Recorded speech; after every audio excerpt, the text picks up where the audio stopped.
Bonjour Daniel. Oui, bonjour. Je rappelle que vous êtes herboriste et naturopathe à Serein et aujourd'hui vous nous parlez d'une plante connue depuis très longtemps avec de merveilleuses vertus. Voilà, elle est derrière moi. Hein, voilà, voilà, derrière. C'est la causoute, hein, tu vois. Au départ, il faut faire attention parce qu'on peut, quand il y a des rosettes, on peut se tromper avec une plante qui est toxique. Vous voyez, la causoute, elle est rêche. Il y a des poils. Et la digitale, elle est très douce. Mais au départ, quand on a les petites rosettes, au départ, on dirait les mêmes. Donc, il faut pas se tromper. Hein. Donc, mais quand elle est grande, on reconnaît aussi les fleurs qu'on peut mettre d'ailleurs dans la salade ici. Hein. Donc, ça, c'est des fleurs de causoute. Et alors, Maria Treben, moi, je me réfère souvent à Maria Treben.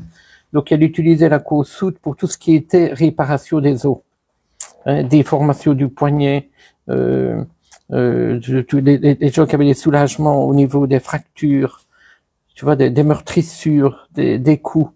Donc, on utilisait la racine, je vais montrer après ce que c'est que la racine, qu'on faisait macérer toute une nuit dans de l'eau froide, et le matin on réchauffait, on passait sur un tamis, on pouvait faire des tisanes, mais en fait, elle est interdite par voie interne maintenant. Hein.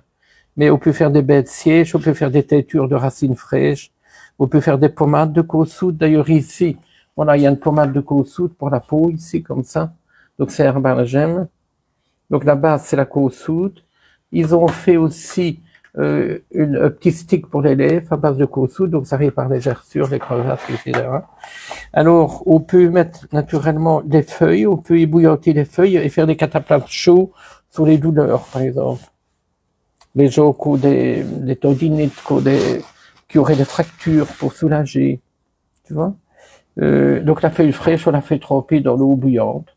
Et on met comme on fait avec on fait avec les feuilles de chou, par exemple. Hein. Et alors, dans mon livre, ici, dans mon livre, 1 gramme de bon sens, mais avant que j'oublie, voilà, François Couplot, qui est un expert des plantes médicinales, il dit qu'on peut la consommer, la consommer en cuisine, hein, notamment les fleurs, etc. Et dans mon livre, j'ai mis ici, c'est page 18, le chemin de la santé, et j'explique ici, donc on voit la photo avec mon chat, c'est un chat qui avait une fracture, et j'ai eu même ma grande surprise qu'il mangeait les feuilles de causoute. J'ai même pris la photo ici. Donc j'ai vu que le chat avait trouvé la plante qui pouvait soigner sa fracture, parce qu'on n'est pas su mettre d'attel, et puis il a même monté, il montait même sur l'échelle, etc. Et là je mets dans mon livre tout ce qu'on peut faire avec la causoute, comment la préparer, etc.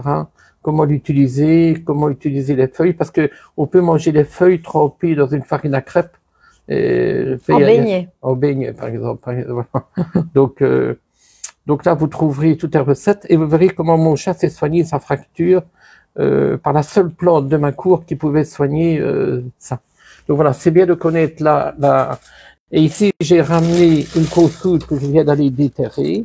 Et vous verrez que c'est la racine noire qu'on utilise ici. Vous voyez, ici, c'est une petite causoute. Regardez, elle est comme ceci. Hein, vous voyez. Donc, je vais la laver. Mais en fait, ici, je ne vais pas faire une préparation parce que c'est pour une cliente qui m'a demandé de lui ramener une petite causoute pour mettre dans son jardin. Hein, donc, je vais lui ramener. En attendant, je vais le mettre dans un pot. Et voilà. Donc, c'est une causoute que j'ai trouvée dans le bois tout à l'heure. Et elle l'aura dans son jardin à volonté. Et après, elle pourra prendre les racines et faire avec les racines. Moi, j'avais une amie qui s'était fracturée. Je lui ai fait un baume avec la racine de causoute qu'elle mettait, et puis ça s'est résorbé, voilà. Voilà, encore une plante découverte. Et si vous voulez beaucoup de recettes, c'est le chemin de la santé. Merci beaucoup Daniel. À bientôt et à bonne bientôt. journée à tout le monde.